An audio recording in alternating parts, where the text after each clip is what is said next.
کیوں؟ اللہ نے فرما دیا یضل بہ کثیرا ویہدی بہ کثیرا۔ یہی قرآن ہے جس کو کچھ لوگ پڑھیں گے تو ہدایت پائیں گے اور کچھ لوگ پڑھیں گے تو گمراہ ہو جائیں گے۔ سمجھ میں آئی بات؟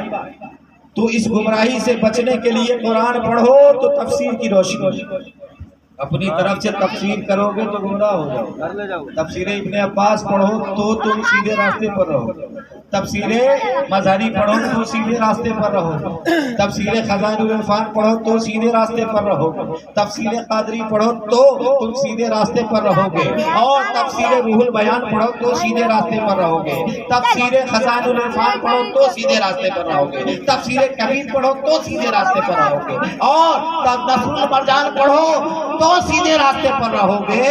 اپنی مرضی سے اگر مطلب نکالنے لگے تم گمراہ ہو جاؤ۔ سمجھ آئی بات؟ تو حضرات محترم سب اگر قرآن کی دلیل نہیں دینا، کہنا کہ سنو تفسیر دکھاؤ، معتبر مفسرین نے کیا لکھا ہے وہ دکھاؤ۔ اور اب تو بڑا مسئلہ ہے، جن مذہبوں نے کتاب میں رسول کی گستاخی کی تھی نا، اب وہ ساری عبارتیں دھیرے دھیرے کر کے ان لوگوں نے نکال دی۔ اب جب مناظرہ ہوتا ہے تو کہاں لکھا ہے صاحب، کہاں لکھا ہے؟ ارے بھائی جب نہیں لکھا ہے تو پرانی کتاب تمہارے یہاں سے چھپی تھی، وہ اس میں ہے موجود، آج کیوں نہیں ہے؟ تو پتہ لگا کہ تمہیں بھی پتہ ہے کہ یہ غلط ہے، اسے کتاب میں نہیں رکھنا چاہیے، نکال دینا چاہیے، اسی لیے نکال دیا۔ اور جب لکھا تھا، جب عبارت موجود تھی تب حکم تھا،